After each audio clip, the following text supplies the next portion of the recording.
इस कार्यक्रम के पुण्यार्जक हैं एक बार लगेगा तो 7 पुश्तों तक चलेगा।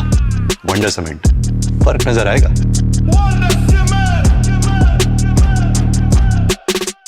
अहिंसा परमो धर्म की, महावीर भगवान की प्रातः स्मरणे परम पूजाचार्य गुरुवर श्री विद्यासागर जी मुनि महाराज की जय।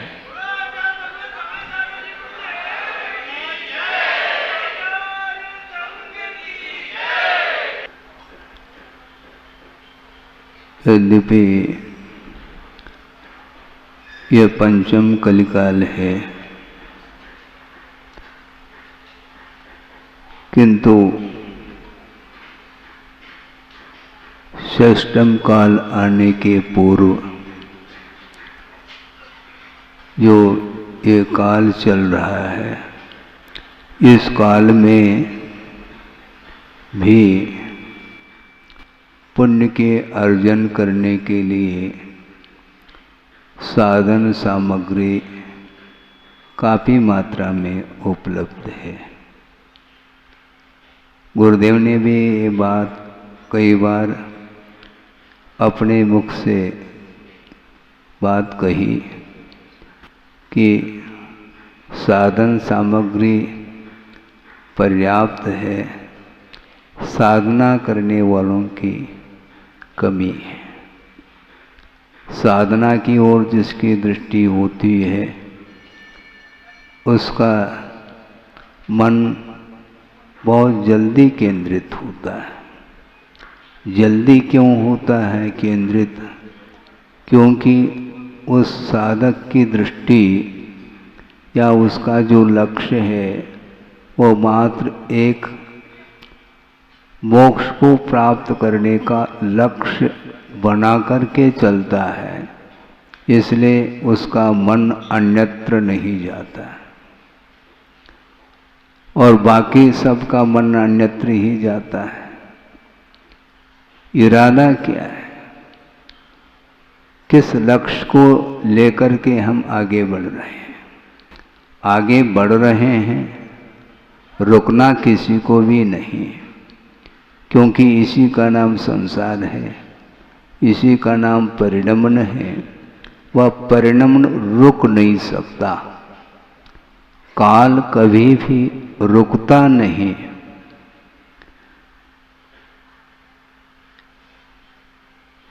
कुछ ऐसे साधन हैं जिसके माध्यम से आप किसी वस्तु को सुरक्षित रखने का भाव मन में आता है। वो क्या है? जैसे समझने के लिए एक फ्रिज है, हैं? शायद सभी व्यक्तियों के घर में फ्रिज होंगे। उस फ्रिज में फल सुरक्षित रहते हैं, ऐसे आपकी धारणा है। ठीक है, धारणा आपकी अच्छी है, क्या अच्छी नहीं ये बता दो।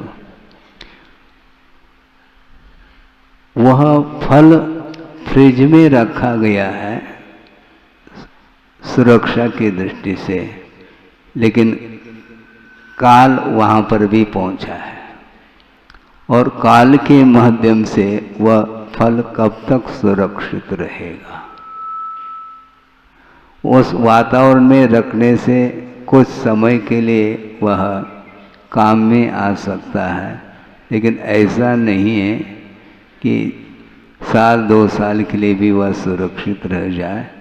ऐसा संभव नहीं है, क्योंकि काल के माध्यम से प्रत्येक वस्तु का परिणमन जारी है। तो ऐसे स्थिति में यह जो पर्याय मिली है, मनुष्य जीवन जो मिला है, इसका सदुपयोग करने के लिए ये अवसर है। काल बहुत अल्प है, ये कहा गया, और श्रुत का कोई पार नहीं है, ये भी कहा गया।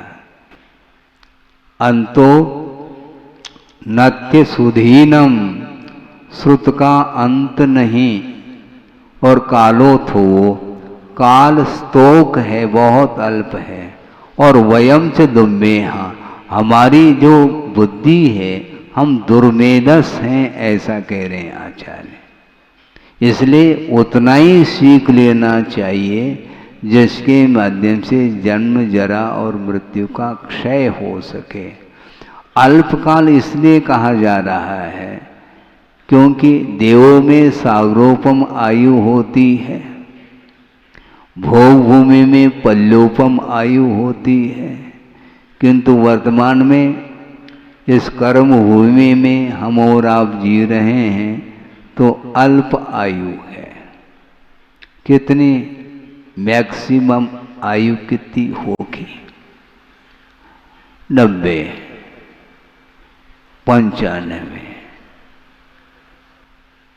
वो भी विरल ही है।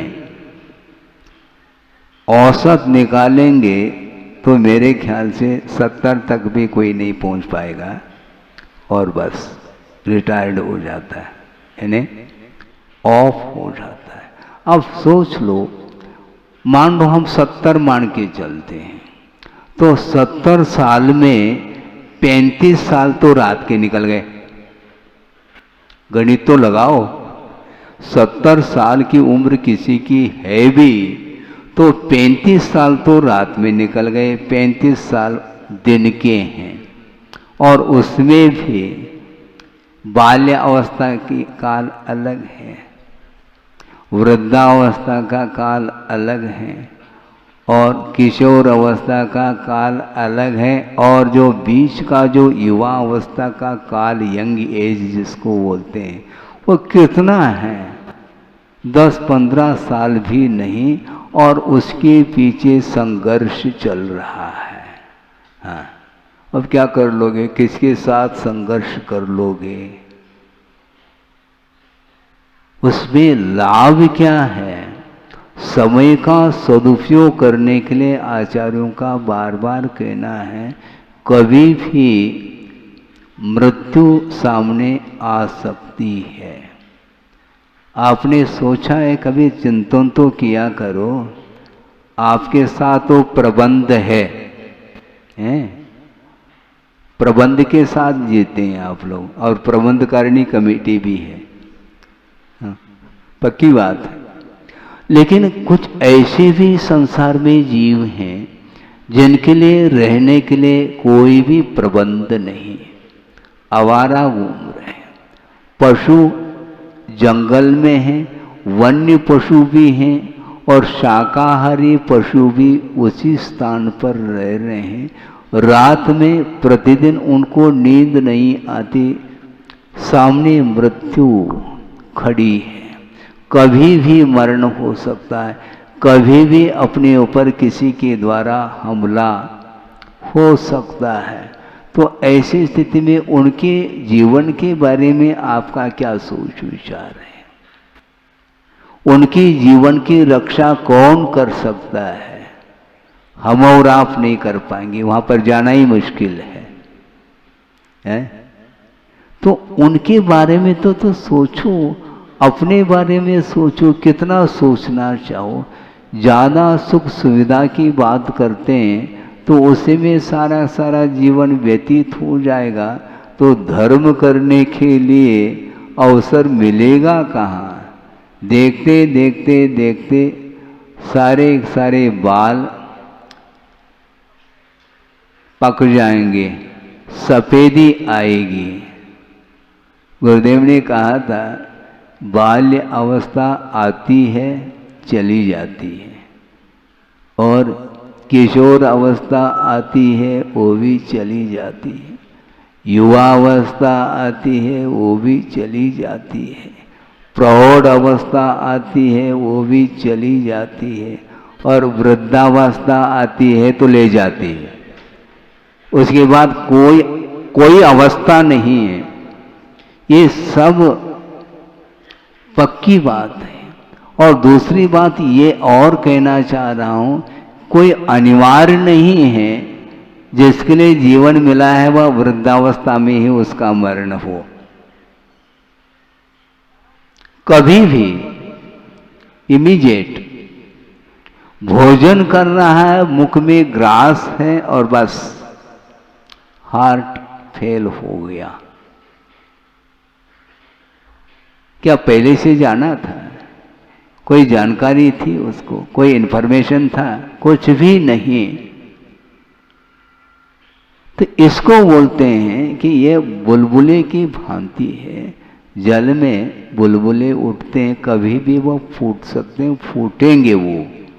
इसलिए जब तक यह जीवन अस्त को नहीं प्राप्त होगा, उसके बीच में हमें सावधानी के साथ प्रत्येक समय यदि हमारे परिणाम पवित्र रहेंगे, प्रत्येक समय पंच परमेष्टि की आराधना में हमारा उपयोग लगा रहेगा, तो निश्चित रूप से सद्गति मिलेगी।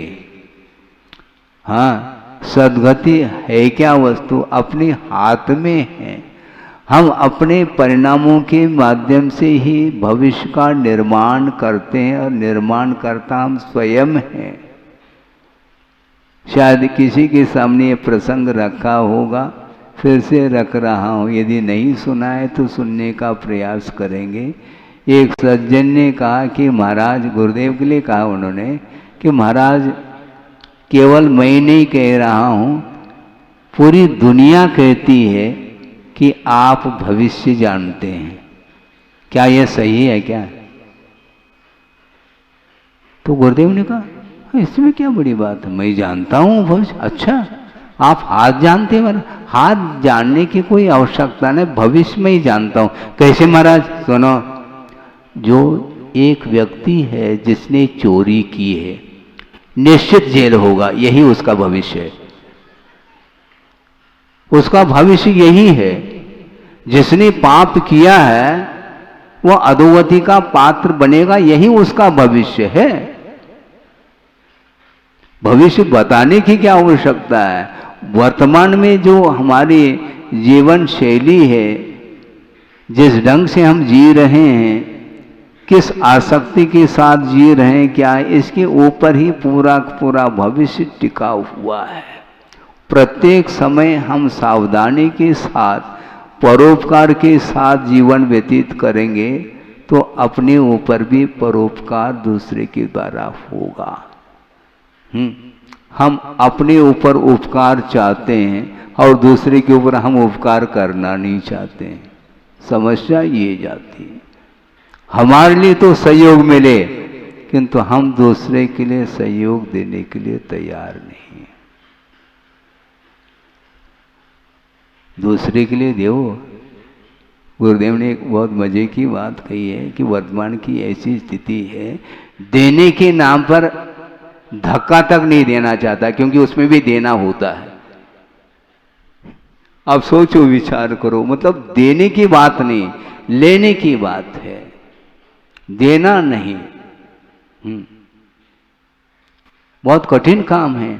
दूसरे के लिए सहयोग नहीं, अपने लिए कोई देना हो तो दे, ये ठीक नहीं। परस्परोपग्रहो जीवानाम कहा है, तो एक दूसरे के हित की बात को लेकर के कुछ सहानुभूति के साथ जीवन जीना चाहो तो उसके माध्यम से स्वयं का कल्याण नेट है। सामने वाले का जो कल्याण होगा वो उसके ऊपर निर्धारित है। हम करें अनिवार्य नहीं, किंतु उसके निमित्त से हम अपना कल्याण कर सकते हैं। गुरुदेव ने यहाँ तक कहा कि हमें धर्म ध्यान करना है दूसरे के निमित्त से। दूसरे के निमित्त से हम अपना धर्म ध्यान कर रहे हैं। आप प्रवचन सुनो या न सुनो, मुझे तो स्वाध्याय करना है। प्रवचन का अर्थ क्या होता है? उपदेश है ना। ये उपदेश भी एक अपने आप में एक स्वाध्याय का अंग है। वाचना, प्रचना, अनुप्रेक्षा, आमनाय और धर्मोपदेश, तो धर्मोपदेश रूप एक स्वाध्याय है। और मैं करता रहता हूँ, कोई आकर के बैठ जाए तो उनको भी हम सुना देंगे। नहीं है तो अपना स्वाध्याय हो जाएगा। हमारा 1 घंटा भी हो सकता है, 15 मिनट भी हो सकता है, 20 मिनट भी हो सकता है। टाइम पीरियड थोड़ी बंधा हुआ है। तो आपका समय भी 15 मिनट पूर्ण हो चुके हैं। इसलिए हमारा ये कहना है कि वस्तुतः जीवन का क्या मूल्य है, इसको समझते हुए बहुत अल्पकाल मिला है, उसका पूरा का पूरा सदुपयोग यदि करेंगे तो निश्चित रूप से संसार का अंत हो सकता है। हो इस पवित्र भावना के साथ अहिंसा परमो धर्म की जय। ओम नमः सिद्धेभ्यः। ओम नमः सिद्धेभ्यः। ओम नमः सिद्धेभ्यः। नमः श्री वर्धमानाय निर्धूत कलिलात्मने सालोकानां त्रिलोकानां यद विद्यादर्पणायते। अहिंसा परमो धर्म की महावीर भगवान की प्रातः स्मरणीय परम पूज्याचार्य गुरुवर श्री विद्यासागर जी मुनि महाराज की जय। जय बोलिए विद्याकुल शिरोमणि आचार्य भगवान श्री समय सागर जी महाराज की नमोस्तु भगवान नमोस्तु।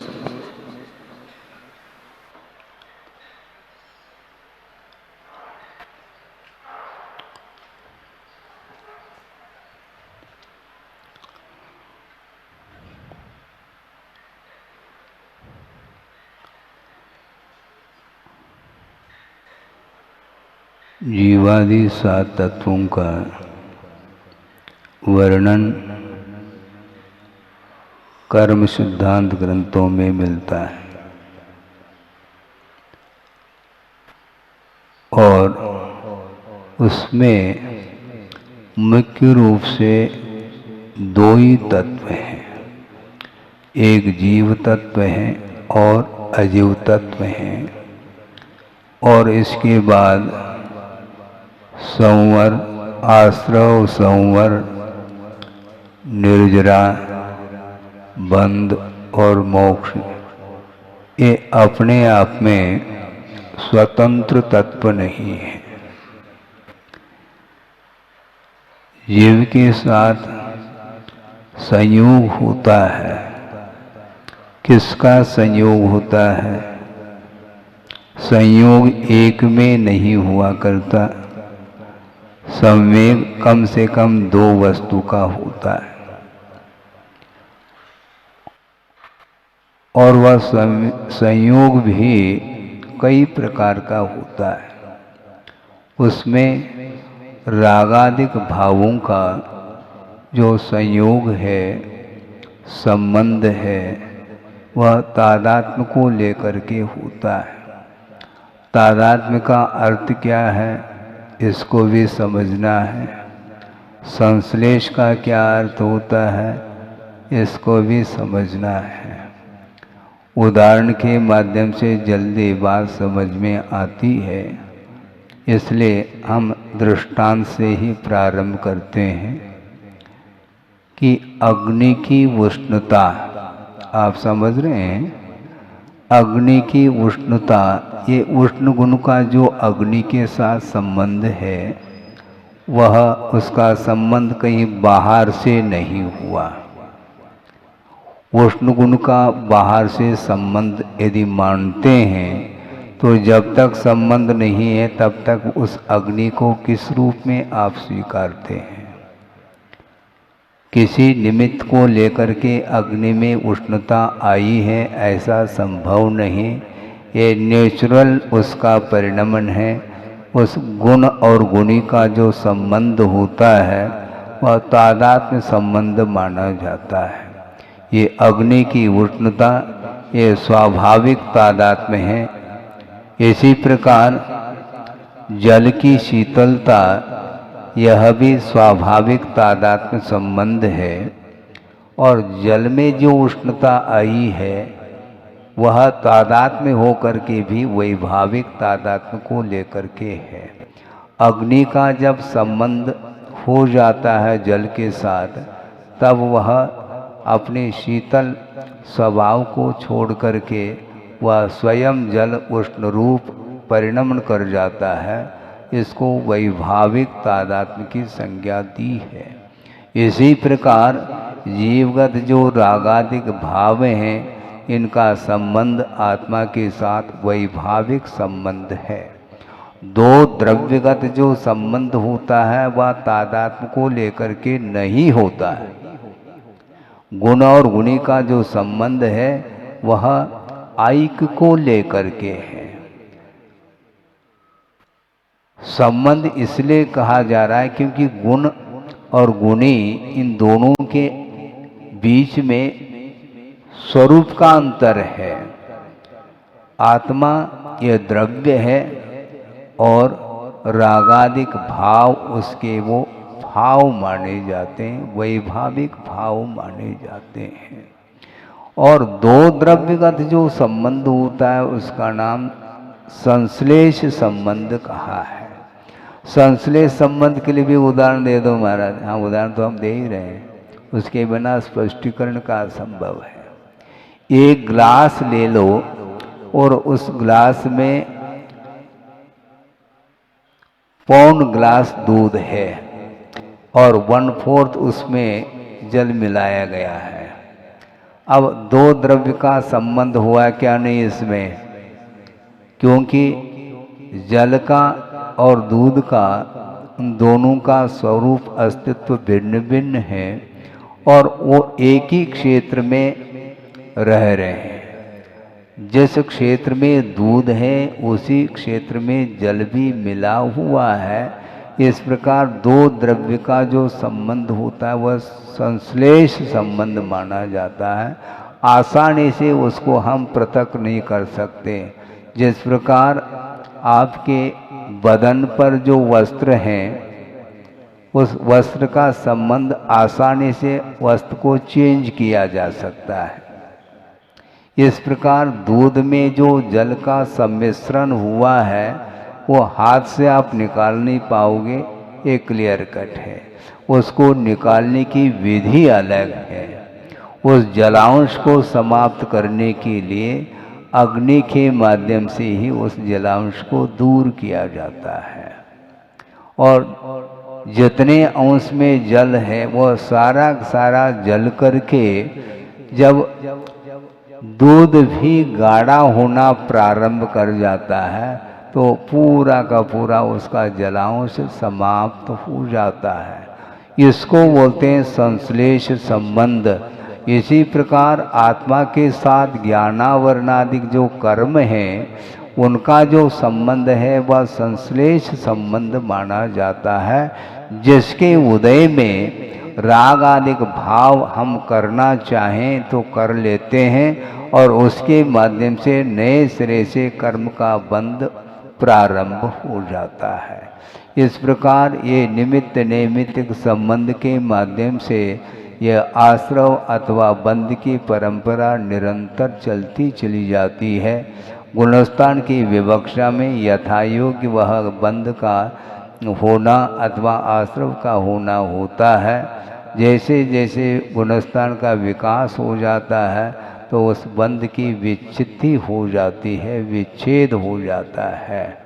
यह व्यवस्था है और इसमें भी बुद्धि पूर्वक कर्म बंध की व्यवस्था भिन्न है और अबुद्धि पूर्वक कर्म की व्यवस्था भिन्न है। बुद्धि पूर्वक का अर्थ क्या है और अबुद्धि पूर्वक का अर्थ क्या, इसको क्लियर करना चाहिए। पहले भी हमने प्रसंग दिया था, शायद आप लोग भूल जाते हैं, इसलिए फिर से रख दूं तो कोई बाधा नहीं आएगी।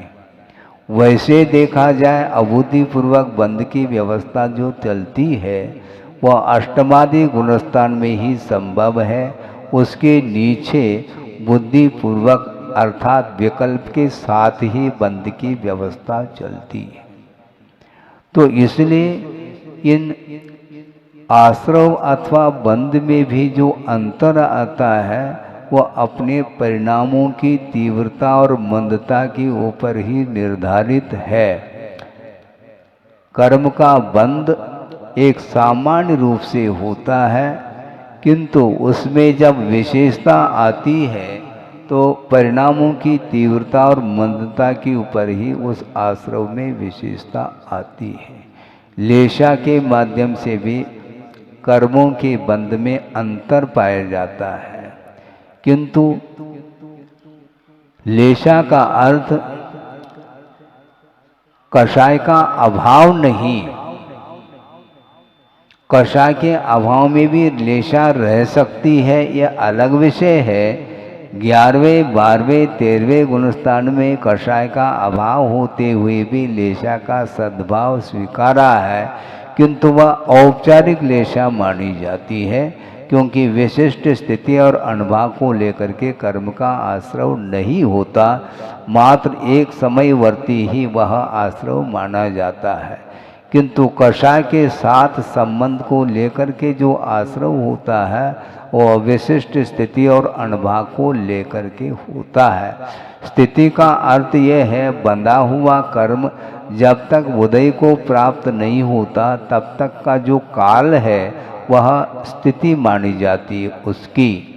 अब सोचो विचार करो, एक क्षण के लिए परिणाम इतनी तीव्रता को लेकर के हो रहे हैं या भूमिका के अनुरूप होते हैं, उसका परिणाम कितना विचित्र निकलता है।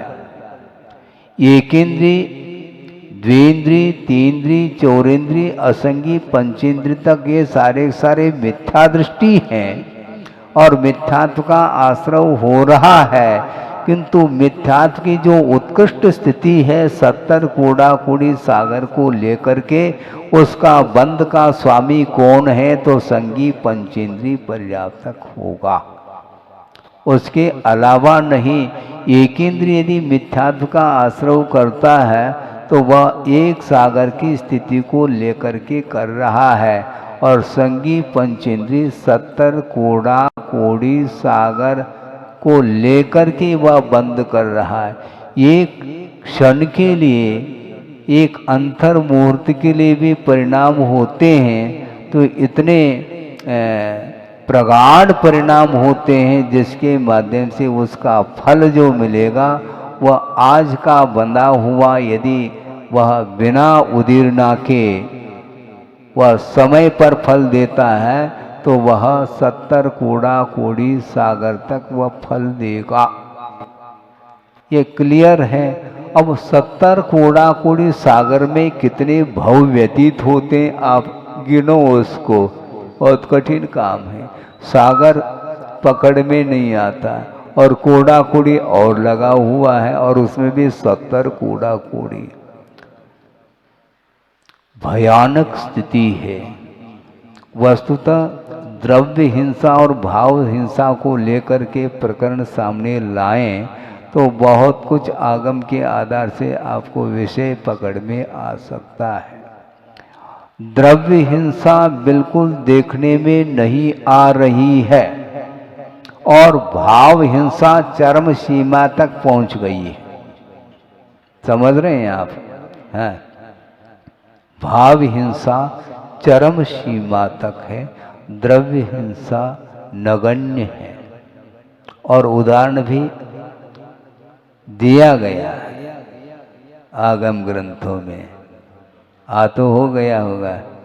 तंदुल मच्छ का उदाहरण पढ़ लो, कितने भयानक परिणाम उसके होंगे, कितनी तीव्र लेशा होगी उसकी। कृष्णतम लेशा के साथ ही वह उत्कृष्ट स्थितिबंध करता हुआ 33 सागर की आयु का बंद कर रहा है और देखने में द्रव्य हिंसा नहीं आ रही है। अब क्या करेंगे आप? द्रव्य हिंसा हो अथवा न हो, अयत्नाचार पूर्वक जो प्रवृत्ति होगी उसके माध्यम से भयानक कर्म का बंध होगा, उसका कभी भी संक्रमण नहीं हो सकता। ये नेट है। कितने तीव्र परिणाम हुए होंगे। ये कौन से परिणाम? लोभ की तीव्रता। राघव मच्छ के स्थान पर यदि मैं होता तो एक भी मछली को नहीं छोड़ता। इस प्रकार उसके संक्लेश परिणाम हुए हैं। फल स्वरूप 33 सागर की आयु का बंध उसने किया है और उसका फल भोगने के लिए वह नीचे उतर रहा है, अंडरग्राउंड, नीचे उतरना। यहाँ पर जो कर्मबंध होता है उसका फल भोगने के लिए अन्यत्र जाना पड़ेगा, क्योंकि अन्यत्र जो व्यवस्था है वह व्यवस्था यहाँ पर नहीं मिल सकती। और वहाँ पर 33 सागर तक उसका फल भोगना है, यहाँ पर वह वातावरण ही नहीं है। वहाँ पर जाने के बाद यद्यपि वैकृत शरीर उसको मिलता है और 33 सागर तक तिल तिल करे देह के खंड, इसके बाद भी उसका अकाल में मरण नहीं होगा। खंड खंड करने के बाद भी वह पारे की भांति वह शरीर पुनः जुड़ जाता है और वह जीवन उसका चलता चला जाता है। मरना चाहता है, जीना एक पल भर के लिए भी नहीं चाहता, इसके उपरांत भी उसका अकाल मरण नहीं होगा, क्योंकि अकाल में मरण हो जाएगा तो वह वहाँ से निकल करके पुनः बाहर आ सकता है, अन्य गतियों में जा सकता है, तो कम से कम दुख से मुक्ति तो मिलेगी उसको, लेकिन संभव नहीं है। ये किया हुआ ये कृत्य है। द्रव्य हिंसा ना के बराबर और भाव हिंसा पराकाष्ठा, चरम सीमा तक वह हिंसा के परिणाम पहुँचे हुए हैं।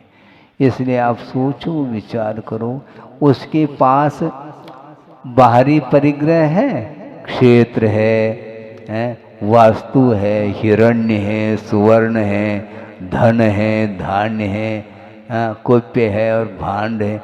ये 10 प्रकार के परिग्रह उसके पास एक भी परिग्रह नहीं, किंतु अंतरंग परिग्रह चरम सीमा तक पहुंचा हुआ है। अत्यंत मूर्छा का भाव होने के कारण, अत्यासक्ति के कारण उसका पतन हो रहा है। इसलिए आपके पास परिग्रह कम रहे अथवा ज़्यादा रहे ये अलग विषय है, किंतु उन पदार्थों के प्रति यदि आसक्ति का भाव अंदर में पल रहा है तो निश्चित रूप से उसका पतन होगा, उसकी दुर्गति हुए बिना रह ही नहीं सकती है। तो महाराज फिर हम क्या करें? आपको क्या करना है ये बोलो, क्योंकि मेरे चाहने से थोड़ी होगा। हम तो सब कुछ कहने के लिए बैठे हैं, हम तो सीधा ही कहेंगे यहाँ पर आ जाओ, लेकिन ऐसा संभव नहीं है ना। किंतु यथाशक्ति उन कषायों से, उन परिग्रहों से अपने को मुक्त होना है।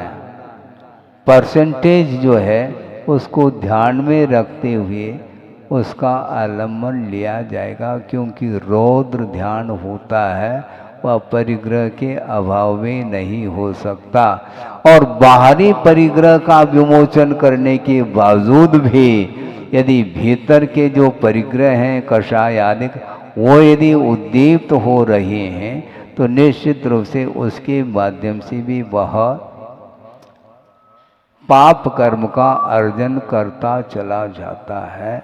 इसलिए द्रव्य हिंसा भिन्न है और भाव हिंसा भिन्न है। इनके स्वरूप को समझते हुए पर वस्तुओं के प्रति जो हमारा आधिपत्य का जो भाव है, स्वामित्व का भाव, ऑनरशिप, वो ठीक नहीं है। महाराज ठीक तो नहीं है, लेकिन हम कर क्या सकते हैं? यथाशक्ति जितना करना चाहो आप कर सकते हैं। अनावश्यक चीज़ों का जो संकलन होता है उसके प्रति जो भाव होते हैं तो वो तो कम से कम समाप्त किए जा सकते हैं उन भावों को, लेकिन नहीं होता है। तो सोचो, विचार करो। मैं शुरुआत से यहीं से प्रारंभ किया था कि संयोग जो होता है वह तादाद में अलग है और संश्लेष संबंध अलग है। आप बिल्कुल पृथक पृथक बैठे हैं सभा में, है क्या नहीं? बिल्कुल पृथक है, किंतु फिर भी संबंध जुड़ा हुआ है। किसका?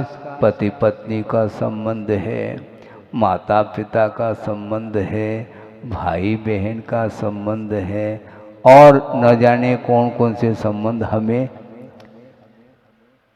ध्यान नहीं रहता, लेकिन मुख्य रूप से तो ये तो संबंध है।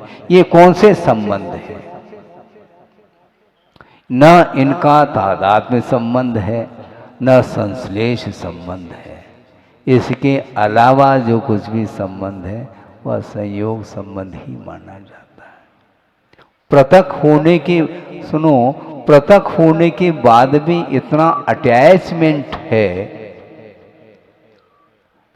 आपका जो बेटा है, पुत्र है, वो हजारों किलोमीटर दूरी पर भी क्यों न हो, उसका संबंध आपके साथ लगा हुआ है। हाँ, और यहीं से बैठ करके हलो हलो के माध्यम से वार्ता होती है। उसी के साथ वार्ता होती है जिसके साथ आपका संबंध है।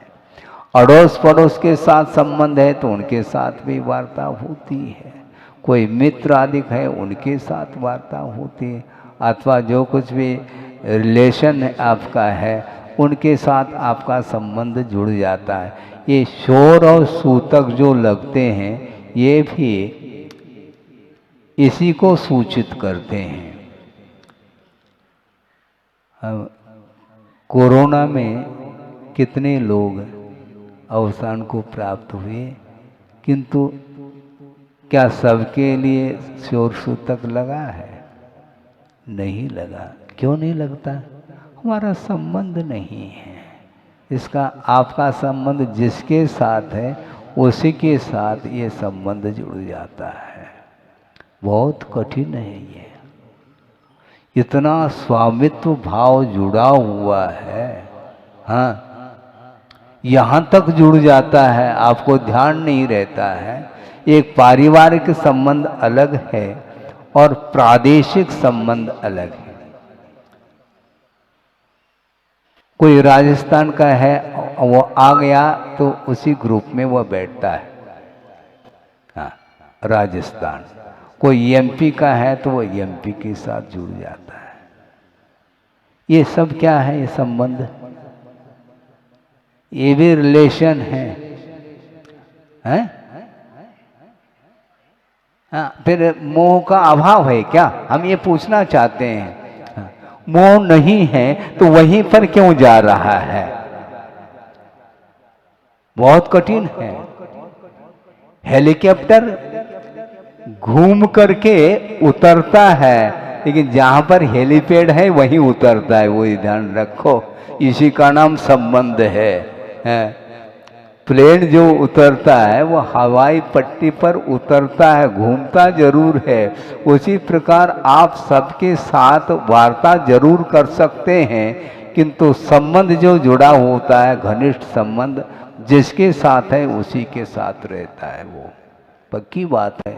आप प्लेटफॉर्म पर जाकर के बैठ गए हैं, वहाँ पर बैठ गए तो बहुत सारे ट्रेन निकलने वाली हैं, अलग अलग मार्ग को लेकर के हैं। तो प्लेटफॉर्म पर आप पहुँचे हैं, उसके पहले कई लोग वहाँ पर बैठे हुए मिलेंगे। उनका आपके साथ कोई भी संबंध नहीं है, किंतु तात्कालिक संबंध जरूर हो जाता है, वार्ताएं चालू हो जाती हैं और ट्रेन आती है। सब वो जिस ट्रेन में बैठ रहा है उस ट्रेन में आप बैठते हैं नहीं। क्यों? हमारा संबंध थोड़ी है। हाँ, हमारी धारणा, हमारा लक्ष्य तो हमें तो बॉम्बे जाना है, वो कहता हमें दिल्ली जाना है, तो वहीं पर जो है ना दिग्देशे बे खगाएते ये हो जाता है।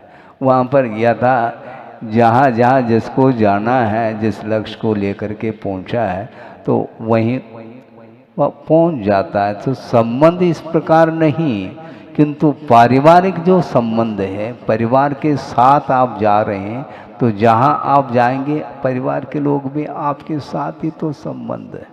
विद फैमिली बोलते हैं आप, सब सपरिवारा। ये सब जगह लागू हो जाता है, देवों में भी ये लागू है। परिवार के साथ वह सौधर्मिंद्र आ रहा है, उसका भी परिवार बहुत लंबा चौड़ा परिवार है। ये संबंध ही तो है, दिखता है शरीर के अपेक्षा से पृथक पृथक बैठे हैं, बैठते हुए भी ये जो कुछ भी पारिवारिक संबंध है ये संबंध ही माना जाता है। ये बिना मोह के संभव नहीं है। और श्रमण है उसको न शोर लग रहा है न सूतक है, सूतक पातक कुछ भी नहीं है। हाँ, ऐसा क्यों? संबंध कट कर दिया, मोबाइल नंबर समाप्त, कोई भी संबंध नहीं है। कोई भी आ जाए और सब श्रवण के लिए सामान्य है। हाँ, और सामान्य हो करके भी श्रवण का श्रावक के साथ फिर भी संबंध जुड़ा रहता है। वो कौन सा है? वह धर्मानुराग रूप संबंध माना जाता है। यह भी संबंध ही है, किंतु धर्म के प्रति अनुराग होने के कारण सबका कल्याण हो इस उद्देश्य को लेकर के ही वह देशना देता है। प्रवचन देने के लिए यहाँ तक आ गए, इसका अर्थ ये थोड़ी कि आपके प्रति हमारा कोई भी धर्मानुरागी नहीं है और हे बुद्धि से प्रवचन दे रहे हैं, ऐसा थोड़ी होता है। नहीं, विश्व का कल्याण हो ये अनुकंपा का भाव, दया का भाव निरंतर वह उमड़ता रहता है। इसलिए वात्सल्य भाव के साथ ही देशना दी जाती है और देना चाहिए। इसके माध्यम से ही धर्म की परंपरा बनी रहेगी। यह भी एक संबंध है, किंतु यह सांसारिक संबंध नहीं है और इसमें व्यक्ति विशेष के प्रति कोई रुझान नहीं, सबका कल्याण हो। किसी ने कहा महाराज हमारे ऊपर कृपा नहीं बरस रही है। अच्छा, कृपा का अर्थ क्या? हम समझ गए हम। हाँ, इतना तो क्षोभ्रम होता ही है महाराज, आजकल हमारे ऊपर कृपा नहीं बरस पा रही। इसका अर्थ सबके ऊपर कृपा है और आपके ऊपर नहीं, ऐसा लेना है क्या? धर्म श्रवण करने के लिए बैठे हो, सबके प्रति तो कृपा है, लेकिन महाराज हमारा आशय कुछ भिन्न था। हम समझ गए क्या? क्योंकि मुख्य समाचार के बिना बुलेटिन समाप्त नहीं होता। हाँ, प्रारंभ कहीं से कहीं न कहीं से हो जाता है और मुद्दे पर वह आ जाता है और कह करके चला जाता है महाराज हाँ इतने दिन हो गए। हाँ ठीक, समझ गए हम। ये सब क्या है? इसका अर्थ समझ में आपको भी आ रहा है, जबकि पूरा पूरा विषय को खोला नहीं हमने। महाराज बहुत दिन हो गए, मतलब बहुत दिन का अर्थ काय के लिए हो गए? महाराज समझ गए काय को खोलना चाह रहे हैं आप, हम नहीं खोलना चाहते हैं, लेकिन फिर भी बिना खोले भी वह बात खुल जाती है। इसलिए कृपा का अर्थ क्या है? किसी व्यक्ति विशेष के प्रति कृपा नहीं होती, प्राणी मात्र के प्रति कृपा होती है। सबका कल्याण हो। पूजपा स्वामी को पढ़ो थोड़ा सा, वहाँ पर 4 भावों का वर्णन उन्होंने किया है। उसमें मैत्री भाव को लेकर के विषय रखा है कि मैत्री भाव का अर्थ क्या होता है। लौकिक मित्रता नहीं, आप लोग एक दूसरे के गले में हाथ डाल करके चलते हैं, इसका नाम मित्रता नहीं है, लौकिक मित्रता है।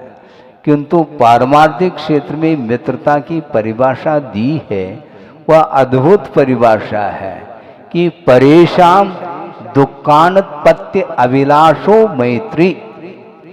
दूसरे के जीवन में दुख उत्पन्न ही ना हो, दुख होने के उपरांत उसको दूर करना, यह कारुण्य भाव के अंतर्गत आता है। किंतु ये भाव रख रहा है कि भगवान दूसरे के जीवन में दुख ही उत्पन्न न हो, इस प्रकार का जो पवित्र भाव है ये मैत्री भाव माना जाता है। इसमें किसी भी प्रकार से कोई स्वार्थ परायणता नहीं है। है। देशना जो दी जाती है अनात्मार्थम, बिना रागई, राग के साथ नहीं। जहाँ राग आ गया तो वहां पर अटैचमेंट आ गया, पक्की बात है। ये बात अलग है, जो गुणी है उसके लिए विशेष रूप से उसके प्रति एक आदर का भाव जागृत होता है, ये अलग विषय है। किंतु कल्याण की भावना को लेकर के जब भाव उत्पन्न होते हैं, वे मैत्री भाव को लेकर के, सुखी रहे सब जीव जगत के, तीनों लोक के जीव, नारकी भी सुखी रहे। हाँ? मिथ्या दृष्टि भी है महाराज, उनके लिए भी आप सुख की कामना कर रहे हैं, आप शुभ कामनाएं दे रहे हैं। क्या है ये? या वो नारकी है, कर्म के उदय में उसको फल भोगना पड़ रहा है, यह अलग विषय है। किंतु उसका भी संसार जल्दी से समाप्त हो जाए और संसार से ऊपर उठ करके आत्मीय सुख का अनुभव करे, एक भीतर की भावना है, पवित्र भावना, इसको मैत्री भाव बोलते हैं। और संसारी प्राणी व्यवसाय करते हैं, पार्टनरशिप। हाँ, आ गया। हाँ, ये पार्टनरशिप क्या है? जब तक दोनों के मन में विचार एक मिल रहे हैं तब तक वह पार्टनरशिप है। यदि थोड़े बहुत भी, 1-8% भी यदि मान लो विचारों में यदि भिन्नता आने लगी तो पार्टनरशिप समाप्त हो जाता है और दूरी बढ़ जाती है। जब तक वह विचारधारा में वो एक पाए जा रहे थे तब तक वह संबंध जुड़ा हुआ था। दो में संबंध जो था वह राग का संबंध था, किंतु आपस में विचारों में दूरी आने लगी तो बस सब समाप्त। मित्रता, अब वह मित्रता शत्रुता के रूप में परिणत हो जाती है। उसके प्रति अब सहानुभूति कोई अनुभूति नहीं वहां पर। किंतु परमार्थ में ये नहीं होता है। आखिर कषाय करना, रागादिक भाव करना आत्मा का स्वभाव तो नहीं है, किंतु कर्म के अधीन हो करके संसारी प्राणी कषाय करता चला जा रहा है। इसका यह संसार समाप्त हो, ये भाव, इसका अर्थ क्या है? ये कौन सा ध्यान है? अपाय विचय धर्म ध्यान के अंतर्गत आता है। हाँ, और ये अपाय विचय धर्म ध्यान नरकों में संभव नहीं, क्योंकि जहाँ पर अनुकंपा का भाव सक्रियता को लेकर के नहीं रहता, वहाँ पर अपाय विचय धर्म ध्यान संभव नहीं है। और अपाय विचय धर्म ध्यान के लिए वात्सल्य भाव होना अनिवार्य सिद्ध होता है। एक विपरीत वृत्ति वाला मिथ्या दृष्टि भी क्यों न हो, उसको सम्यक दर्शन प्राप्त करने के लिए वह कटिबद्ध होते हैं और देशना देते हैं। ऐसा नहीं नो एंट्री, कोई मिथ्या दृष्टि हो सभा में नहीं बैठ सकता है। कृपया ध्यान दें, जो मिथ्या दृष्टि वह बाहर चले जाए, ऐसा संभव नहीं। कोई भी बैठ सकता है, ग्रहित मिथ्या दृष्टि भी आकर के बैठ सकता है, उसके लिए भी देशना दी जाती है। क्योंकि कल्याण करने के लिए, सबका कल्याण हो, ये जो भाव है ये बहुत पवित्रता को लेकर के भाव है और इसमें किसी भी प्रकार से पक्षपात के लिए स्थान ही नहीं है। ये भाव होना चाहिए। ये यदि भाव नहीं है तो फिर वो वात्सल्य भाव, वात्सल्य अंग किस रूप में है क्या नहीं है?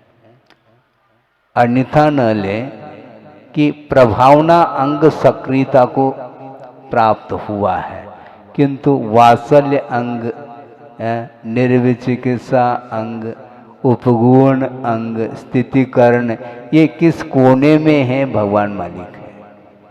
जबकि ये सारे सारे अंग एक्टिव होना चाहिए।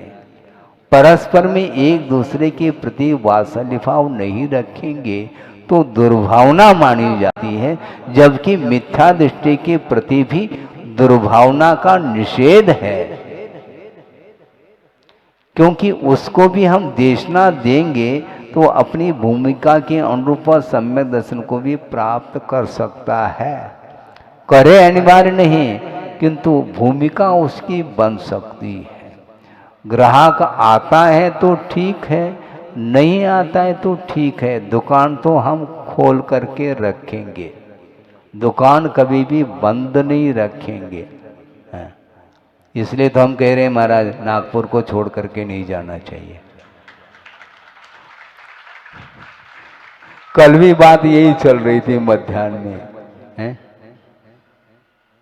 हम तत्व चर्चा सुनना चाहते हैं महाराज, लेकिन नागपुर में तो नागपुर वालों को सुनाया जाएगा क्या? नागपुर को बात समझ में नहीं आती है। जहां भी हम हैं वहां पर यदि नागपुर वाले आएंगे तो उसी को हम नागपुर बोलेंगे, और क्या बोलेंगे। वस्तुतः क्षेत्र के प्रति जो अटैचमेंट है यही तो मोह है। आप पूछ रहे थे इसमें भी मोह है क्या महाराज? और कौन सा है?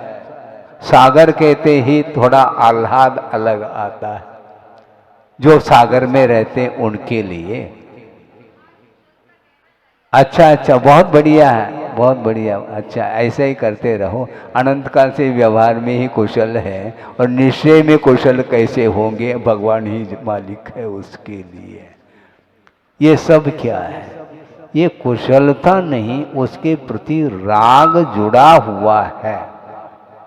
जननी जन्मभूमिश्च स्वर्गात अपि गरीयसी कहा, लघीयसी नहीं कहा। स्वर्ग से भी वह है क्या? हाँ हाँ, अच्छा स्वाध्याय कर रहे हैं मतलब आप, ठीक है, अच्छी बात है। जननी अर्थात माँ और जन्मभूमि, इन दोनों को वह स्वर्ग से भी वह श्रेष्ठ मान रहा है।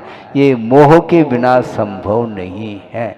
और इसी मोह को तोड़ करके निकल गए कौन? होनहार प्रभु, और समझाया वीर न माना। बस वीर भगवान को समझाना खेल थोड़ी है। आप समझा नहीं पा रहे हैं अब, ना आपको हम समझा पा रहे हैं। समस्या यही है, वो व्यवहार कुशल नहीं है थे क्या? प्रभु अभी मत जाना। और फूट फूट करके भगवान के माता पिता, इसके बाद भी वह सम्यक दृष्टि है, इसके बावजूद भी वह मोह उसको छोड़ नहीं पा रहा है। आंखों में से अश्रुधारा बह रही है, लेकिन मुड़ करके उन्होंने देखा नहीं। माता पिताओं के प्रति, परिवार के प्रति उनका कोई द्वेष भाव हो ऐसा नहीं है, ध्यान रखो। लेकिन राग भी नहीं है उनका, तभी निकल गए, वो खड़ गए आपके बीच में से। उनके अंदर ना द्वेष भाव है ना राग भाव है। वीतराग भाव जिसके पास है उसके पास वीत द्वेषी है वो, ये ध्यान रखो। धर्मानुराग कहते हैं, और क्या कहते हैं महाराज? मैं जा रहा हूं, आशीर्वाद दे दो। आपका धर्मानुराग कैसा? घंटे भर में चले जा रहे हैं आप, यही धर्मानुराग आपका है? बोलो, व्यवहार कुशल आप हैं क्या और कौन है? समझना है। आ जाता है महाराज, जल्दी से आप समझाओ गाड़ी चूक न जाए। अब क्या करें उसके लिए? वह व्यस्त है संसार में, इसलिए उसको समय नहीं है। विषयों से ऊपर उठने के लिए कितना पुरुषार्थ अपेक्षित है, इसका वर्णन करना भी कठिन सिद्ध हो रहा है। आगम में बहुत कुछ विषय है, समय समय पर आध पौन घंटा प्रतिदिन दिया जा रहा है। अभी भी यदि मान लो व्यवहार क्या है और व्यवहार कुशलता क्या है, यह ज्ञान यदि नहीं होगा तो निश्चय तक पहुंचना बहुत कठिन सिद्ध होगा। इसके उपरांत भी हमारी भावना तो यही है कि आपके अंदर धर्मानुराग निरंतर बढ़ता रहे और विषयानुराग घटता रहे, जिसके माध्यम से संसार का विच्छेद हो सकता है। हो इस पवित्र भावना के साथ अहिंसा परमो धर्म की जय। इस कार्यक्रम के पुण्यार्जक थे घर की लंबी इनिंग चाहिए, वंडर सीमेंट लगाइए। वंडर सीमेंट, फर्क नजर आएगा।